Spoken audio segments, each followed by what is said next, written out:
a nostalgia critic. I remember it so you don't have to. It's no secret the Dr. Seuss films have had a bit of a checkered past. Dirty hoe! Kiss it, Who Bill! How bad can I be? Pretty goddamn bad, apparently. But the one film that everyone agrees is the least bad is Horton Hears a Who.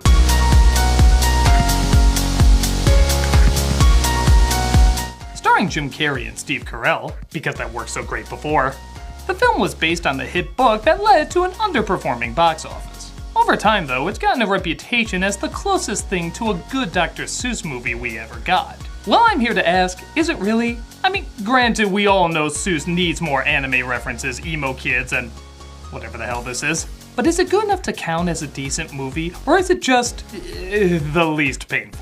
Well, I think it's time to look over what was ironically overlooked, a film about being overlooked. So let's look it over. This is my review of Horton Hears a Who.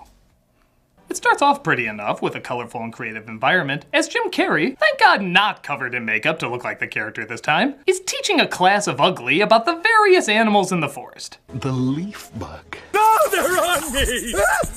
Look at... Yeah, that's definitely movement. Your kid should like that.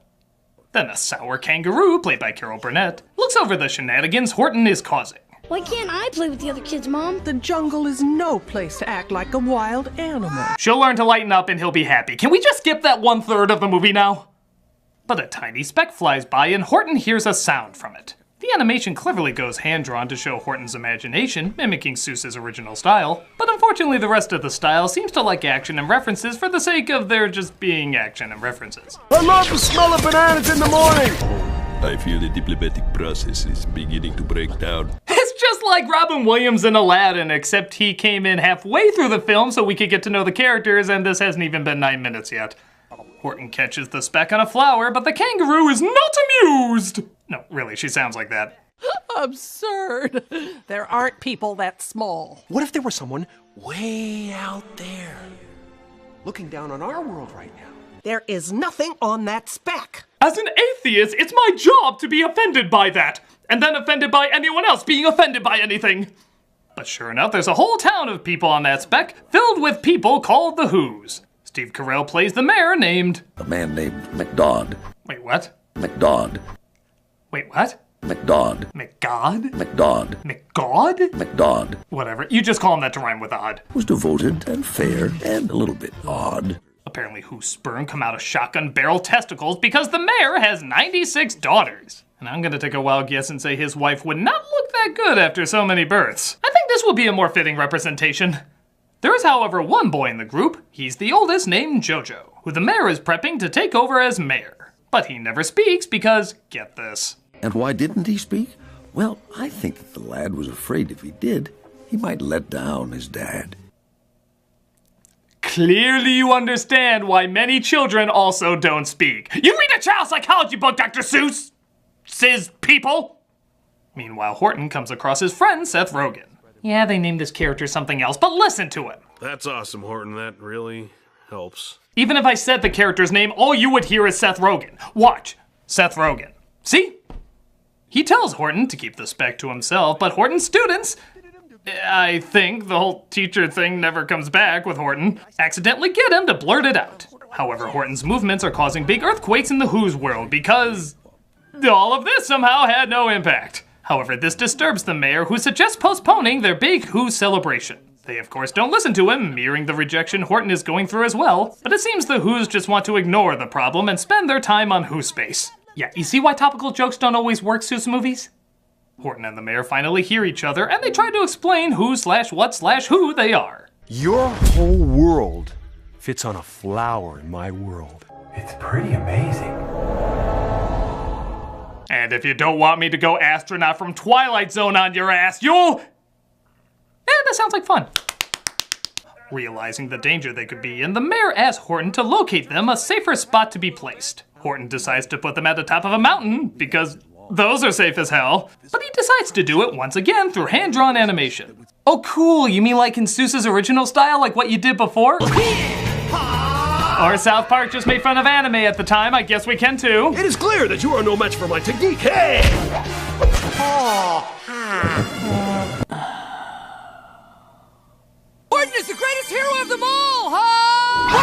Horton, go! I think this calls for a facepalm with a facepalm.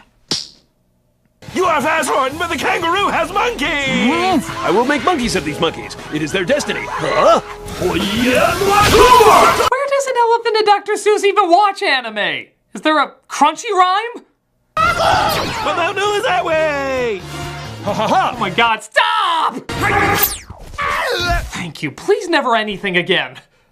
Finally, we can get the story back on track.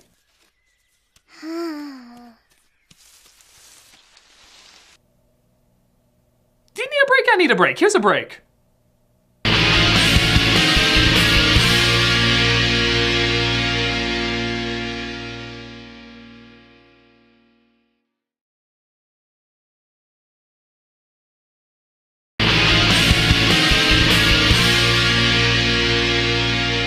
So Horton crosses a shaky bridge to get to the mountain as, once again, Horton's movements seem to only affect the environment around the mare.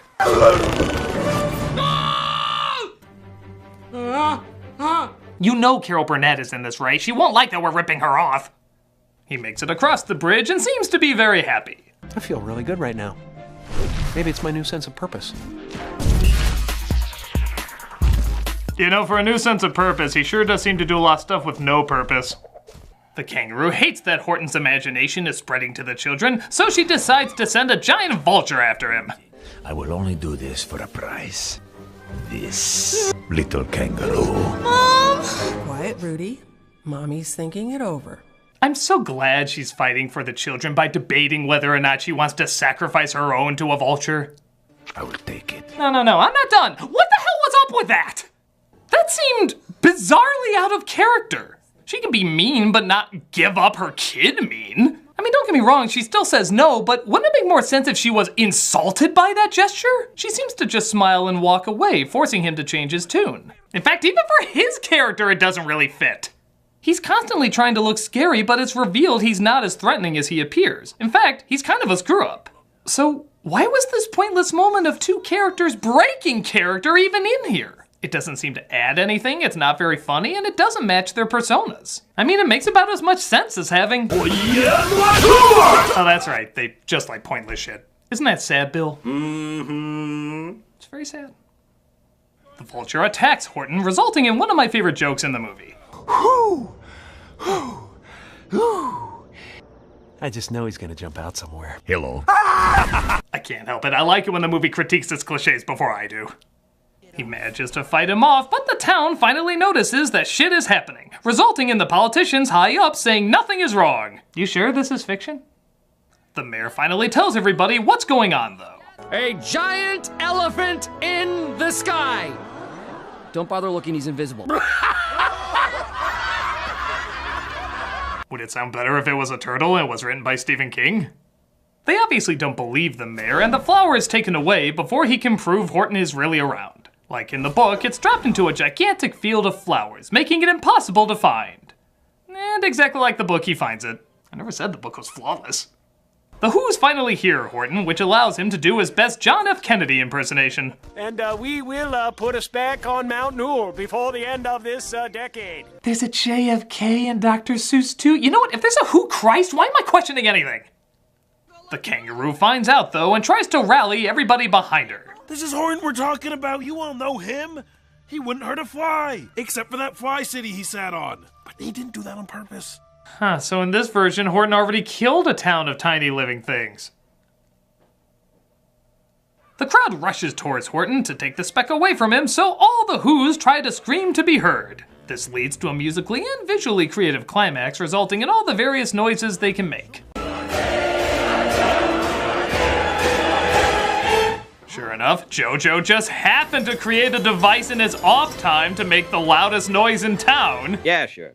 And JoJo, of course, sounds off the final sound, speaking for the first time, breaking the sound barrier. I don't know.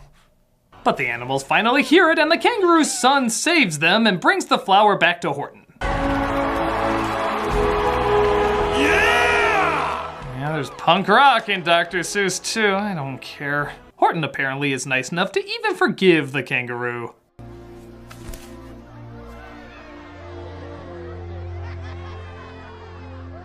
It's It's the least I can do for attempting mass genocide. What are we gonna do without you, Horton? I'll always be around. And even as I wonder... Oh, and in the last 5 minutes we decided to become a musical because our identity's not strong enough to say we shouldn't. We zoom out and see a whole universe of beautiful specks. And this butt ugly thing, what even was the joke with that? Don't tell me, I don't want to see it again. Horton hears a who? I hear a middle-of-the-road shrug. The bad stuff isn't nearly as bad as the other Seuss films, and once in a while there is a funny and/or creative moment, but it tries too hard to hit too many demographics, resulting in a weak experience, but not necessarily a bad one. It's not painful, it's just kind of confused. You can feel the pressure from studios, producers, and what have you trying to make this something distinct and instead turning out something kind of underwhelming. Still, I think kids can watch it fine. There's no real bad lessons in it, at least if you don't think too hard about them.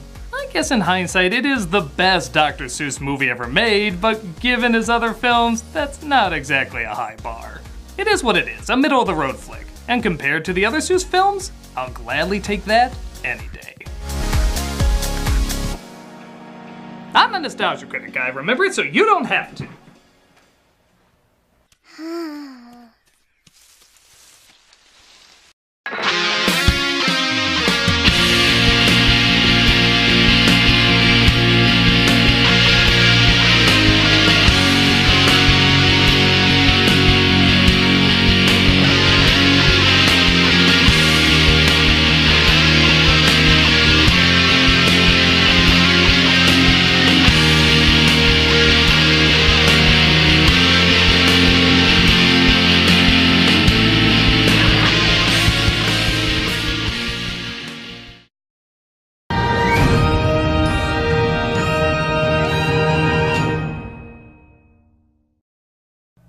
Hey, Doug Walker here, doing the charity shoutout, and this week we are doing BRC.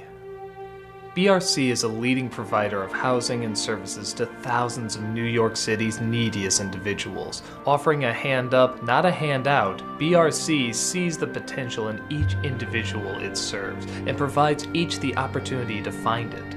BRC has a 24/7 outreach to homeless people living in public spaces, drug treatment, mental health care, comprehensive medical services, and supportive communities in which to live. More than 5,200 times in a year, an individual in need said yes to BRC and walked through their doors. And over 3,000 times, a BRC client successfully graduated and moved forward to reclaim their life. If you look at their site or their YouTube channel, you can hear all the stories of people this wonderful organization helped. Click on the link and see how you can help somebody find a new beginning.